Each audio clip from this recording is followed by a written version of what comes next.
This talk was arranged at kind of short notice because it was short notice for me to come to Chennai.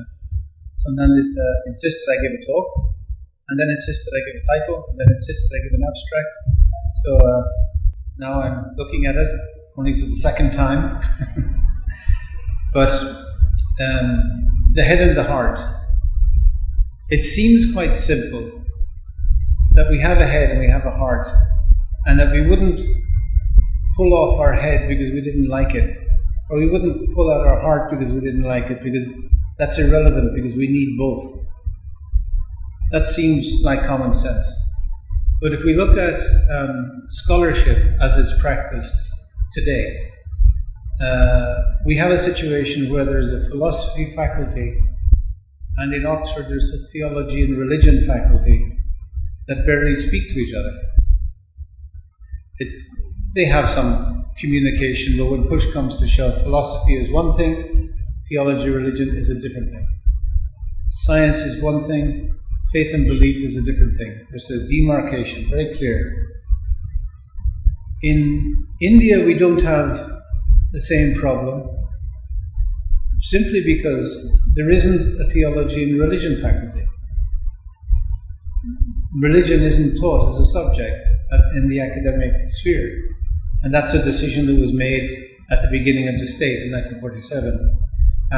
We can argue whether it was a good decision or a bad decision, but it is the decision that was made. And in one sense, then, the heart was taken out of scholarship. So we have two academic systems that really don't suit the Indian psyche. And I'll go through why I think this is important. The academic system that has been inherited in India was imported from Europe. How it developed in Europe is important then to understand, because that's the system that we adhere to here, but maybe without critical analysis. So in the history of Europe, there was a difficulty between intellectual tradition and the religious traditions, the church traditions.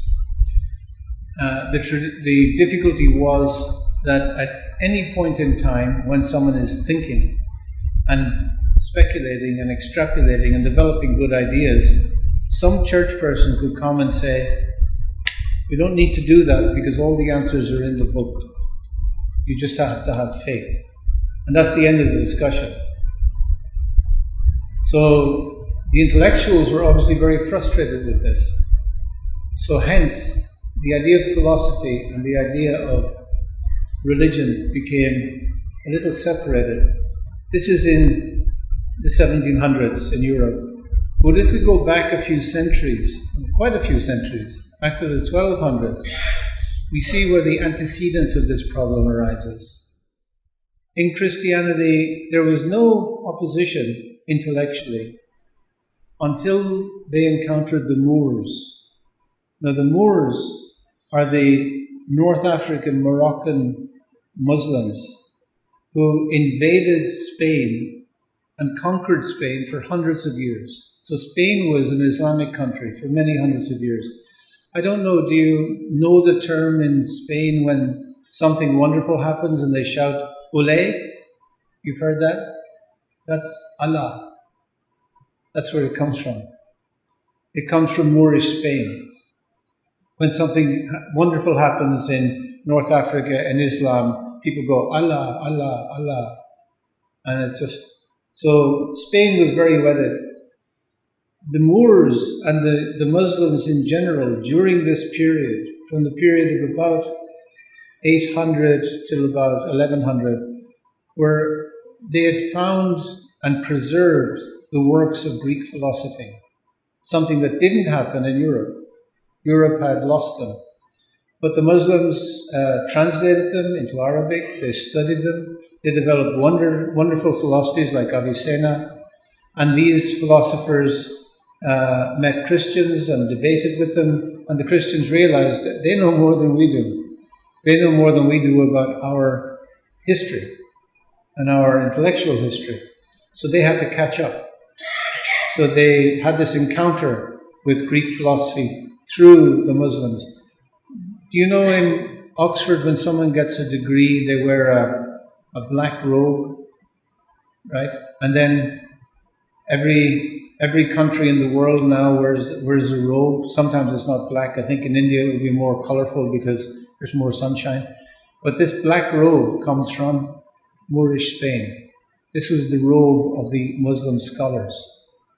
This became the sartorial standard of intellectual perfection. So these scholars were really excellent scholars. They challenged Christianity. Christianity started to engage with Greek philosophy, but never quite reconciled. Hence, by the 1700s, there was a rift had developed. That philosophy and religion were two different things. And that's become as the German word, the zeitgeist, that becomes the spirit of the age. So we've all accepted this. But I would suggest we've accepted it uncritically. We've accepted it based on European history, which essentially is a very small part of the world. And I would like to suggest that there are other ways of thinking about this. So, to begin our deliberation, I'd like to quote Sarvabhauma Bhattacharya. He was a very famous philosopher in Orissa. He wrote a text, a shloka, Vairagya Vidya Nija Bhakti Yoga, Shikshartam Eka Purusha Parana. So, but the essence is Vairagya Vidya Nija Bhakti Yoga, that Bhakti Yoga and Vairagya Vidya are running on the same track.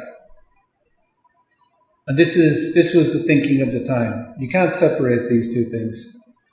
It's interesting, in the more modern age, we've tended to separate Gyan from Bhakti.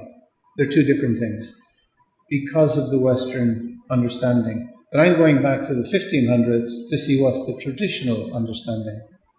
And traditional understanding is you can't separate them. We have a character from around about the same period, Madhusudana Saraswati, who is a very famous Vaishnava who writes commentaries like an Advaita. So no one can figure out, was he a Vaishnava or an Advaita? They're not quite sure. We have Sridhar Swami, the original commentator on the Bhagavad Purana, that everyone reveres. The Vaishnavas hold him in great respect. The Advaitins hold him in great respect. Everyone thinks he's one of them. Not quite sure.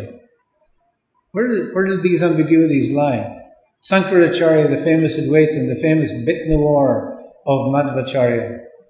Madhvacharya, the great Vaishnava, and then Sankaracharya is obviously not a Vaishnava, but he comes from a Vaishnava family.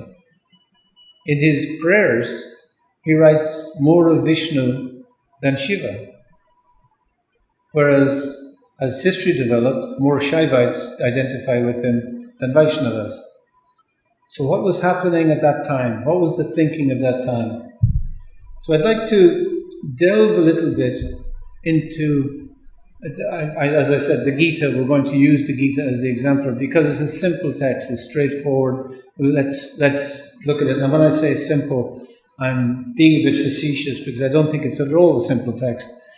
I think Sankaracharya himself, in expounding his philosophy of Advaita, has great difficulty in his commentary on the Gita.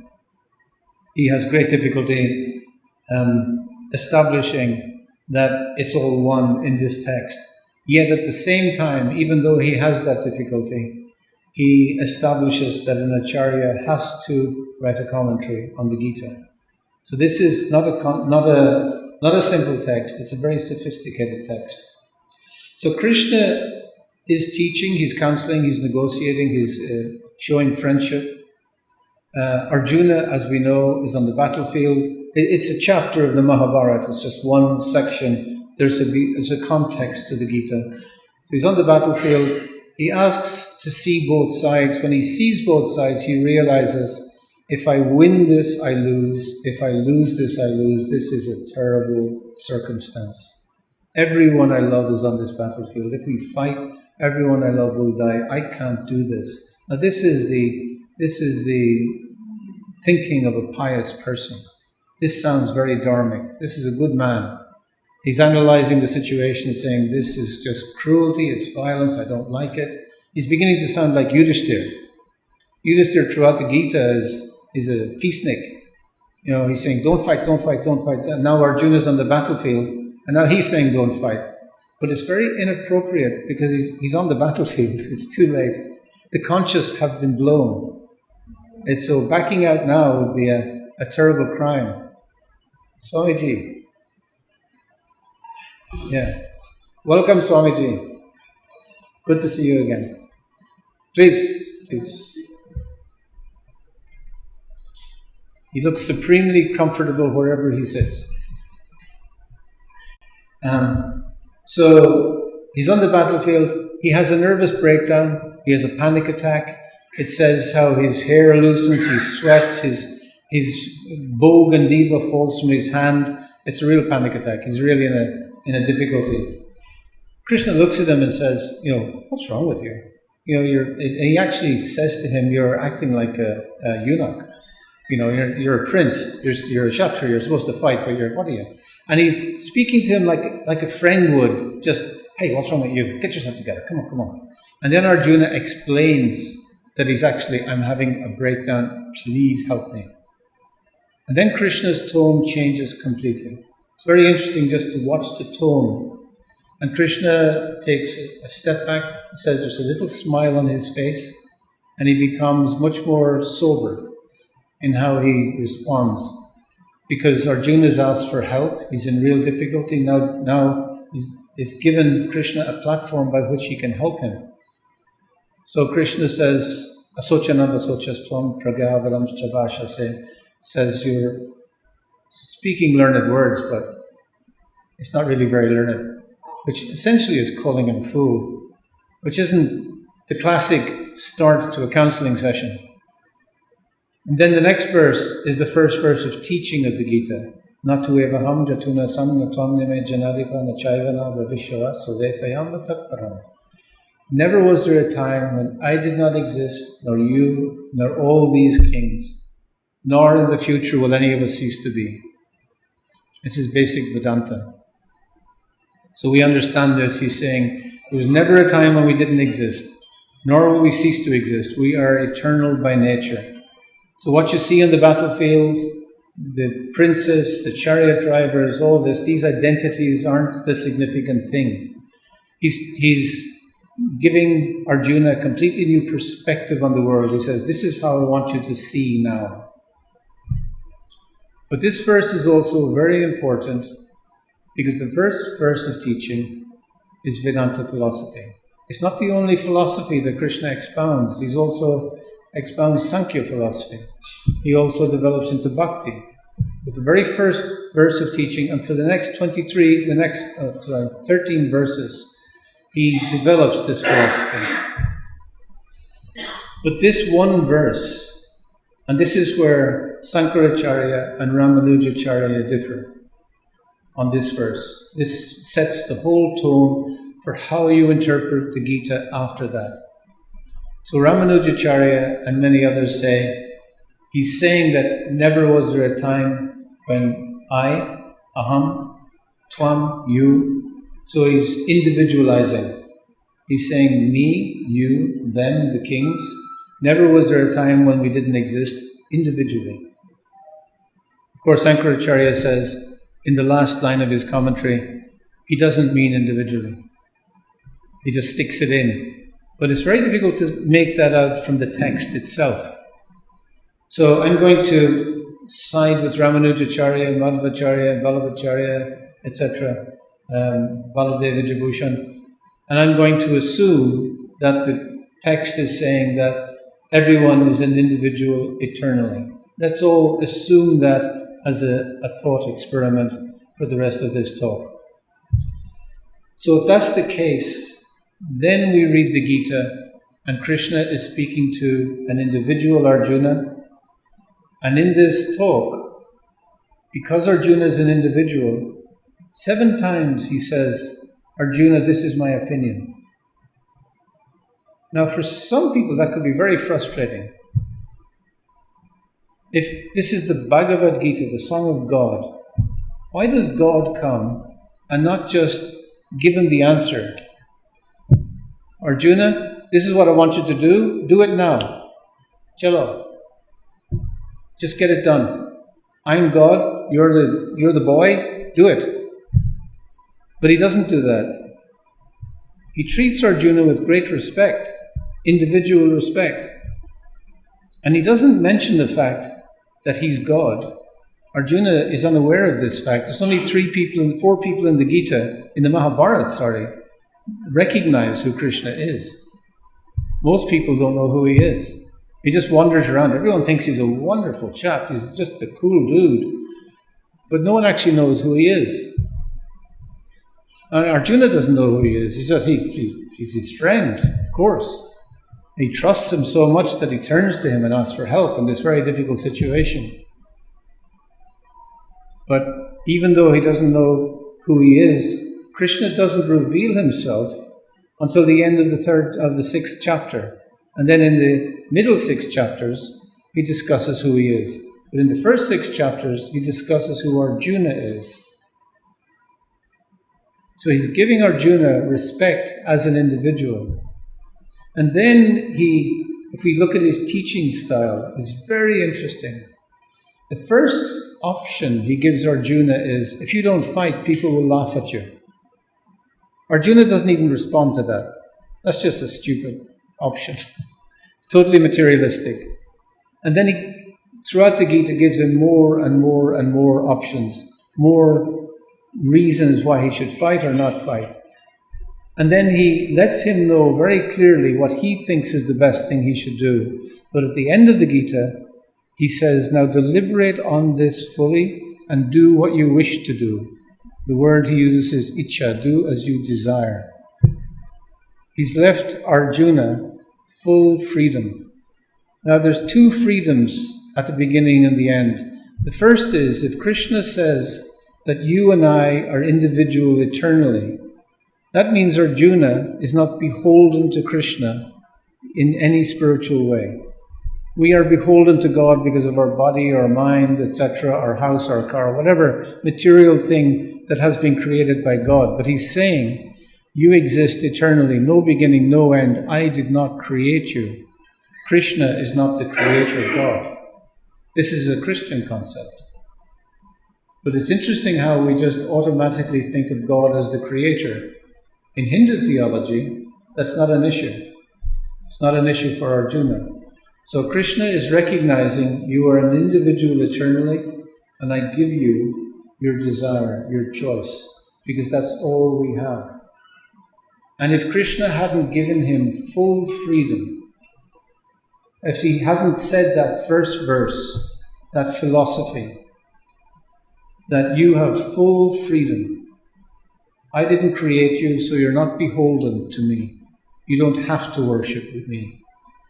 When you go to the temple, you don't have to join your hands, you don't have to bow your head. You have a choice always. That integrity, this is intellectual integrity in Indian intellectual tradition.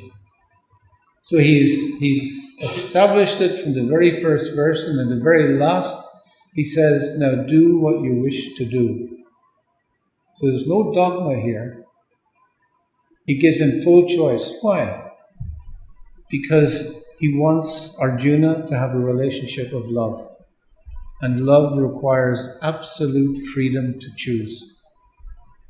So Krishna has established it philosophically and then in the end, theologically, to do with God. So this is the basis of the teaching of the Gita, if we examine it like this. It is a philosophical basis for a theology of love of God. Christianity is a theology of love of God, but it doesn't have a philosophical basis. It borrows Greek philosophy to express itself. Whereas in this case, Vedanta philosophy stands as the philosophical basis for love of God. That these two things work together, like the head and the heart and the body work together. In Indian culture, you can't separate philosophy from theology, as you can't separate the head from the heart. If you do, it causes mayhem in your ability to contemplate the world. The world is holistic in its interaction, its interdependence. We have a center for the environment here that explores this. And in Indian culture is an excellent culture to begin to look at the environment from a holistic perspective. But this shows how this works in theology and philosophy as well. So the reason why Shankaracharya has a problem with this, it starts off as Vedanta, which is perfect for him, but it ends up as Bhakti, which isn't as perfect for him at all. But he does recognize the dynamic nature of the text, that this text cannot be ignored. This text intellectually stands up to scrutiny. So Bhakti, Vairagya Vidya, Nija Bhakti Yoga, the two things dovetail each other. You can't separate them. If you separate them, Bhakti looks sentimental, emotional. If you separate philosophy, it looks dry and impractical. You put the two of them together and they can be a real expression. Now if we practice philosophy without the bhakti element, then the idea of love, compassion, tolerance, humility is missing. So if I analyze governance in the world today, we have so many ways of analyzing governments and government leaders. Personally, I'm looking for compassion, tolerance, humility, and love. Where do we see it in our leaders? That's the challenge. That's the challenge our leaders need to give to us, this text would say. So this is a dynamic text. It's a relevant text. And it's, in that sense, a radical text. Because Krishna is giving this choice to Arjuna, who is a Kshatriya, not a Brahmin, not a Sadhu. He's not asking him to take sannyas. He's asking him to fight a battle. So that's extremely radical. The other development out of this is the Vedantic side is the concept of Samadarshana in the 5th chapter of the Gita, where the humble sage sees everyone equally. The idea of equal vision arises from this. But also the idea of Lokasangraha, the idea of Sarvabhuta Hita, the service for the welfare of the whole world, the welfare of all living beings. So when we look at this text, Krishna has stood back a long distance. He's not just talking about the battlefield anymore. He's talking to Arjuna about something much bigger. And he's talking to him about the concept of love. But love isn't conceptual, it's practical. It has an actual philosophical basis that makes it real, something we can do something with. And it's something that Arjuna did something with, because if we analyze, Arjuna didn't fight because of karma yoga or jnana yoga or religion in any shape or form or duty. He fought because of his affection for Krishna. He wanted to please Krishna. Krishna gave him a choice, and that's what he chose. He chose to fight for him. And that's actually our motivation for nearly everything we do. And if we philosophize that emotion out of our lives, then we're like a department of philosophy and religious studies in Oxford. Two departments that should be one, should be able to work together seamlessly. So Arjuna was asked by Krishna, Sarvadhamam Parityajyamam Ekam Sharanam Vraja. He was asked to disregard Dharma, but it wasn't to disregard it, it was to regard it differently. We surrender all varieties of Dharma. I will take care of you. We tend to call this the Sanatana Dharma. But this is only possible, as in Arjuna's case, if he understands what love is. Because the verse just before that, Manmana Bhavamad Bhakto, says, just think of me, just worship me, become my devotee, and then you will come to me. And then he says, Sarvadhamma Parityajya. If you do this, if you understand this, if you act like this, then you can give up all other dharmas. But until that point, you can't. Until you understand what love is, we're rule bound. And where is that preached in the world? And it's very interesting, 100 years ago in Europe, the political zeitgeist, the political feeling, was one of the strong man. It was Mussolini, it was Franco, it was Hitler. And these were the strong men, macho. And they actively fought against compassion and tolerance and humility as being weak. They taught it out of the educational system. So in the 1930s, early 1930s, they took it out of the system. They told children that these are bad qualities, not good virtues. So then by 1944, those children had graduated. They had joined the army, the military, the SS, and they were the children who were able to massacre literally millions of men, women, children, and old people without thinking twice. This was Germany, maybe the most sophisticated, highly developed, civilized European country. Yet through the educational system, they became killers, philosophically, by taking the heart directly out of the educational system. And it's happening again. The politics of the present age is the strong man, the strong leader. And I'm very interested to analyze these strong leaders in historic terms. What are they saying about compassion, tolerance, and humility and love as being dynamic parts of the governance of a country, of the interaction of peoples? And I'm abhorred by what I see. I see history repeating itself. We have to have standards by which we can judge these things, and I suggest that the Bhagavad Gita gives us a very interesting standard, because the conversation takes place on a battlefield. This is politics. This is about governance. This is about the interaction of peoples and how we should act. And Krishna asks Arjuna to act in this case out of love. So how can we say, well, how is he going to kill out of love? Well, Krishna has told him in the 11th chapter, everyone has chosen to come here.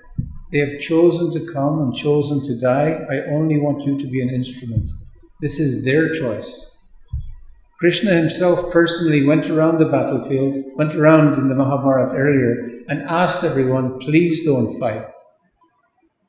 Duryodhana tried to kidnap him when he did that. No one listened to him. So they made their choice. They came to the battlefield, and Arjuna is just his instrument. So we are all, in that sense, instruments. But what are our virtues? What is our vision? And I think the Gita is giving us that.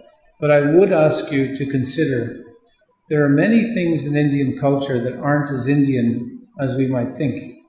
One of them is the concept of a creator God. The creator God is always Brahma. It's never Vishnu, it's never Shiva, it's never the concept of Brahman. It's a functionary thing. It's just a mechanical thing. It's not a big deal. Krishna's point here is, if we exist eternally with no beginning and no end, we were never created. And that's Hindu thought. That's Hindu spirituality. It's been imported that we were created at some time. And therefore we have to go and offer obeisances to the Creator. Have to. Therefore not love. Duty. Krishna opens this up and says, no, it should be done with love. So with that, I'll end and open for questions or comments. And because I'm Irish, a good fight will be also welcome. Thank you very much.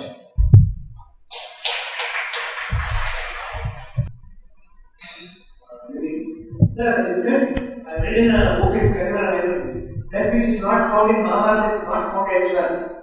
Sorry, say again? That which is not found in Mahabharata is not found elsewhere. Is it still valid? Is it still valid? I agree. Yeah, So we are not able to connect what is there in scripture to 2025. Yes, if I was selling a motor car, I would say, what you can't do with this motor car, you can't do with any other motor car. So, is there anything about motor cars in the Mahabharata? I think, in answer to your question more seriously, we have to understand the purpose of the Mahabharata. It's essentially a book of Dharma. It's about Dharma and Avatar. If we look at two major themes. And the Mahabharata leads to somewhere. If I look at the Bhagavad Purana definitely picks up from the Mahabharata. So it's a development. Developments are often better. The whole of the different corpuses of Indian scriptures, they're all developments. The Rig Veda, very few people quote the Rig Veda today. Professor Narasimhacharya from Chennai, who was a very good friend, he could recite the Rig Veda by heart. Where do we find those people? More people know some Upanishads. When it comes to Ramayana, Mahabharata, many people know the story, but they can't quote very much. The Puranas, 18 Puranas, the Bhagavad Purana alone is 14,500 verses. Who reads it? Yet, it is the most influential text in Indian culture. So you have the text where you can find everything, and then you have the one that's most influential. So we can argue, if I go to a Smarta Brahman, he might point to the Atharva Veda and say, that's the one we need. In my family, we've always known this is the text.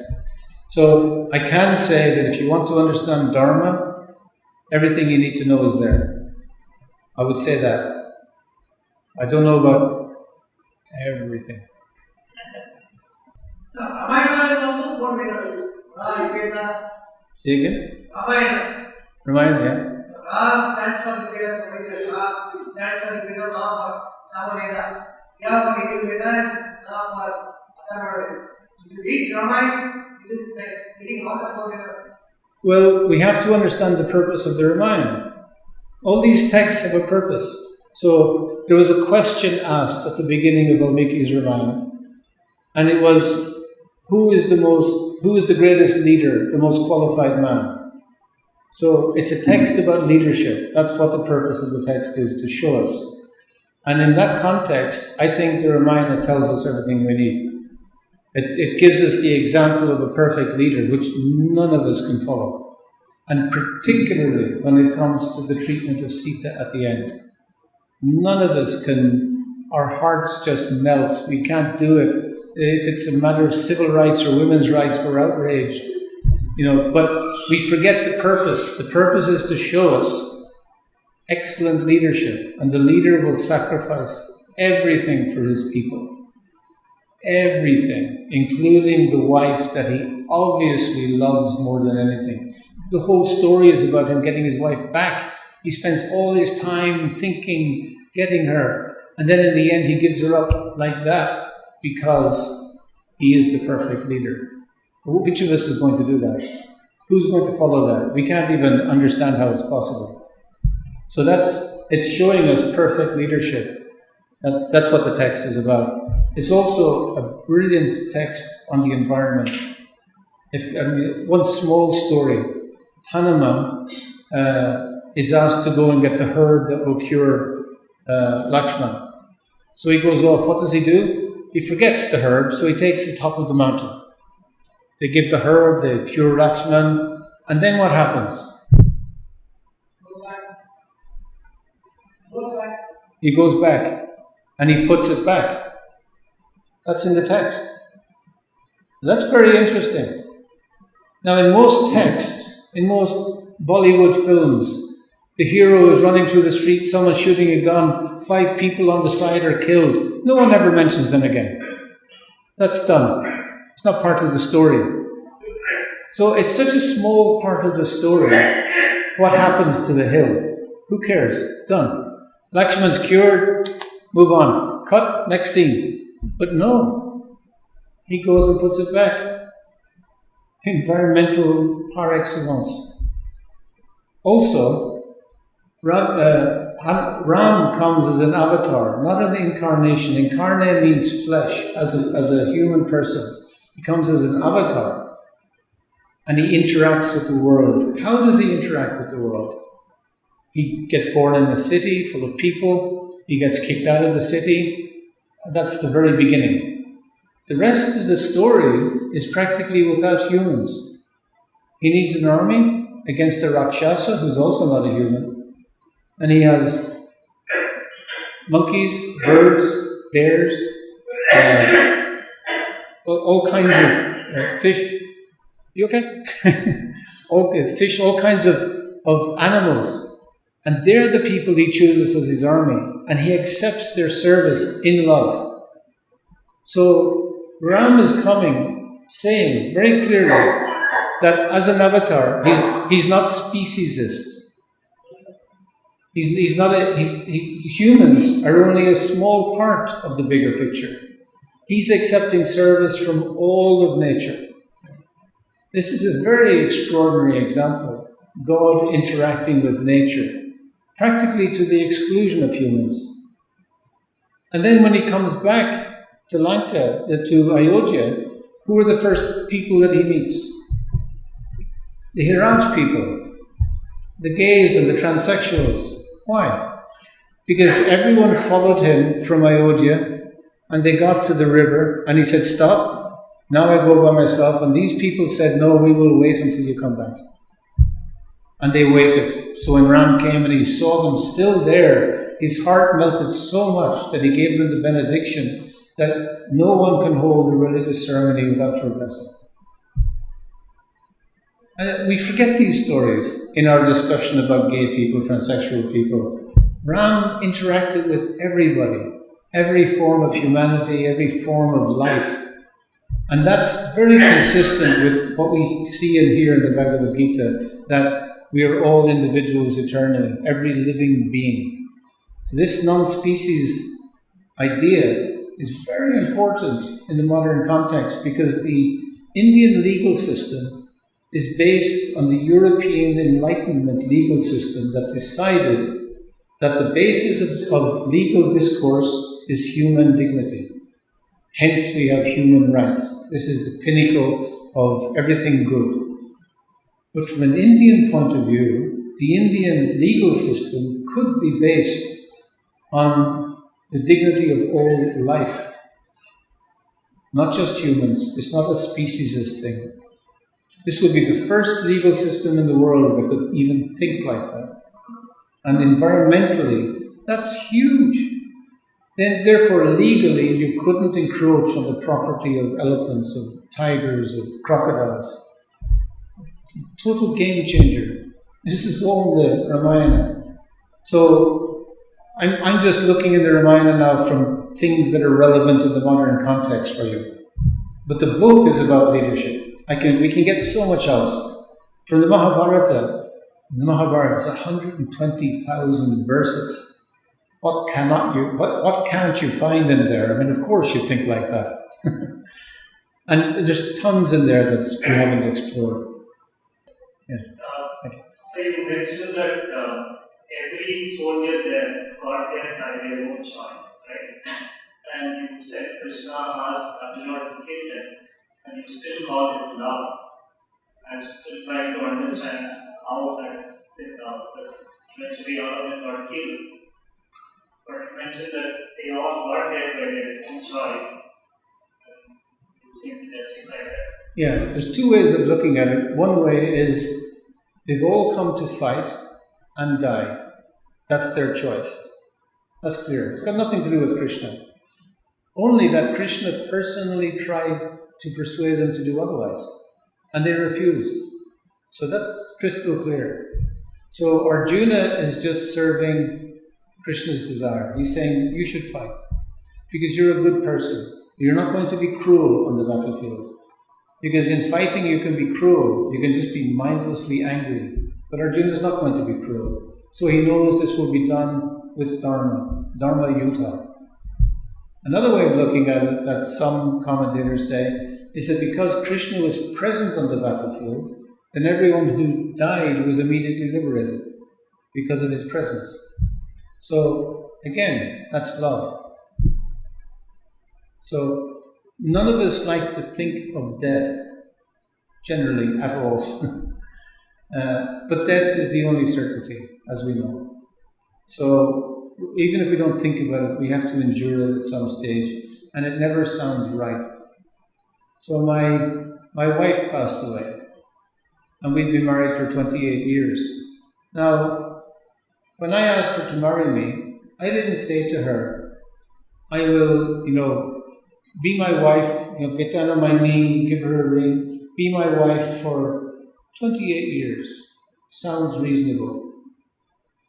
I didn't say that. The vocabulary of love is, I will love you forever. I will love you always.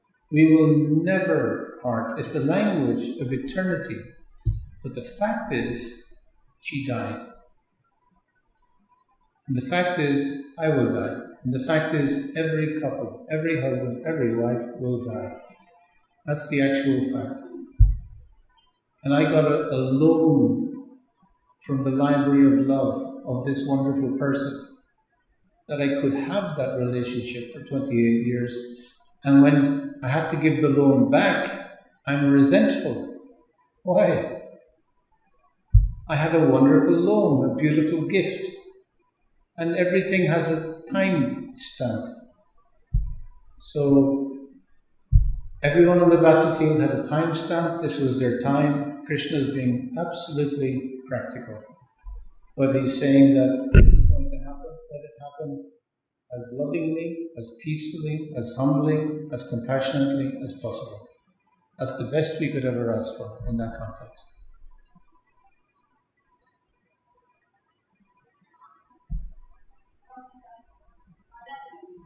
Oh, we have one. One clarification that how we may express the chapter of verses Yatu, Drashtu, Tatveya, Praveshtu, Chaparata.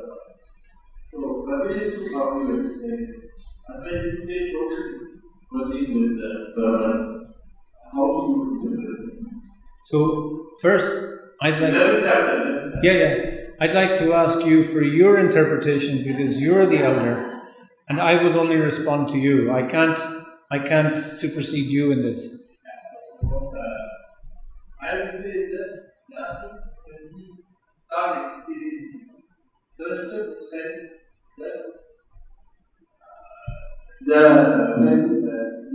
when we start experiencing them. Drashta is when that experience becomes almost permanent.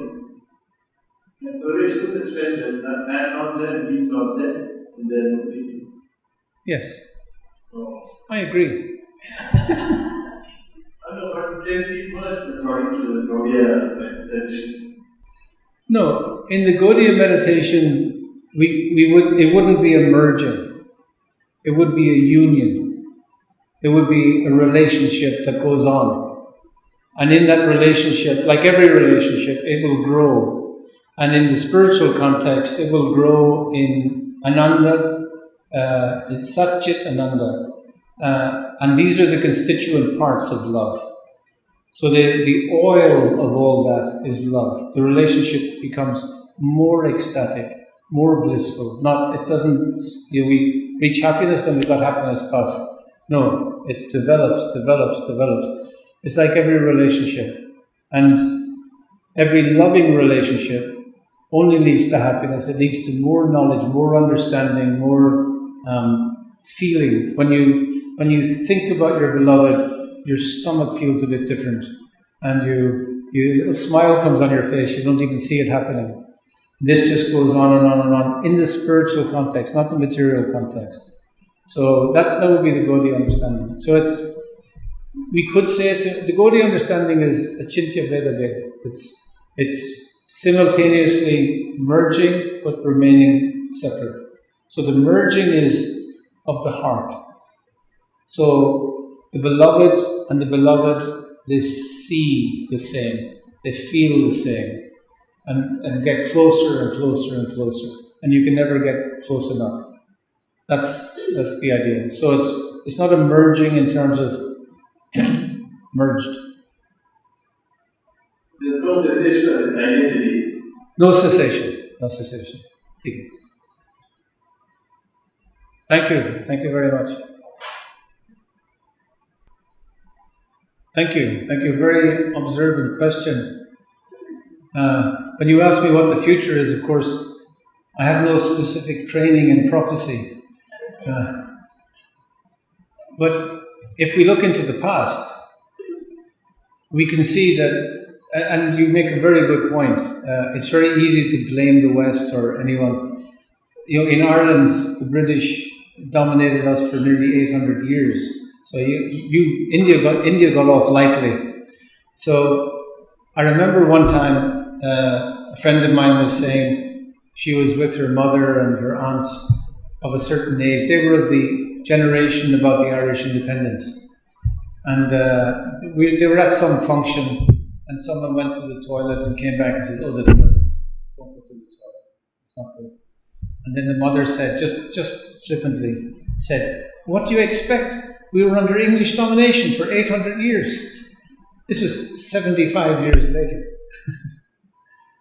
So we can overplay that.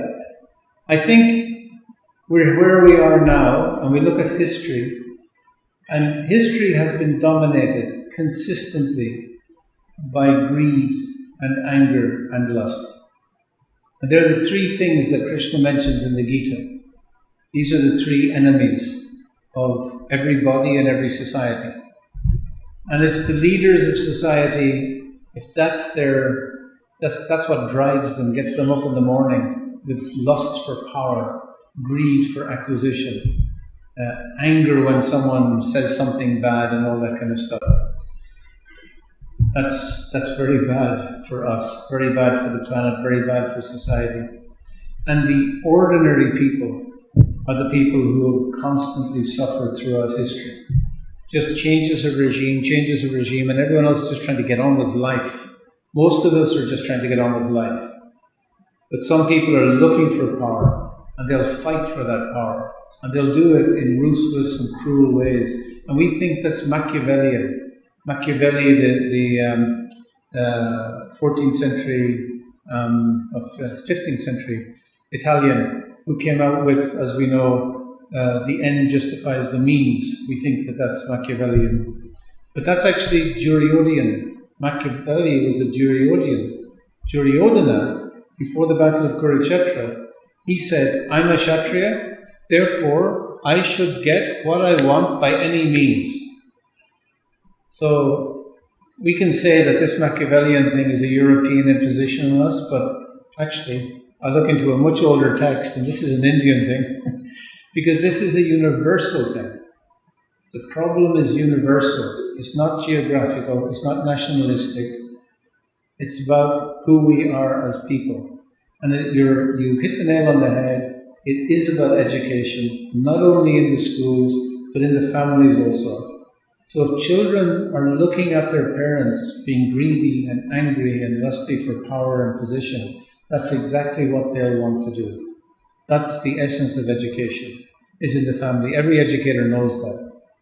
There's only so much you can do in the school. But if you downgrade the humanities and the educational system, you're definitely going to be in trouble. And people might think that education is expensive. So we should invest in things that make money. But if you think education is expensive, try ignorance. And that's what we're seeing the result of. And if I look at the display, the public display on television of two world leaders one being hijacked, being bullied on the international stage, that is the example we're giving our children, our politicians. We're giving politicians all over the world now permission to act with brutality, without compassion, without tolerance, without love, without humility. Quite the opposite. We're telling young people that you have to act without these things. That's education. That's very powerful education. And that only exists, that it won't be questioned if we don't have the intellectual vocabulary to question it, and that comes from institutional education in our universities. So I think you're perfectly right. What do we do about it? We'll all take a prophecy course and come back and discuss it. On behalf of the C.P. Ramaswamy Institute of Indological Research and C.P. Ramaswamy Foundation, I express my wholehearted thanks to Sri Shaunaka Rishi for delivering a wonderful lecture. And my knowledge in the subject is very limited, sir. By the time you started explaining about Arjuna and Krishna, I started visualizing Naranarayana, the concept, the sculpture. I went there. It's a wonderful philosophical ideas and views you have shared. Thank you so much, sir. And I thank Swamiji from Vishnu Mohan Foundation for his presence. And I thank each of you for your presence today, being the first working day, basically to give the lecture at this time at the Vedanta from media. And I also thank all my colleagues for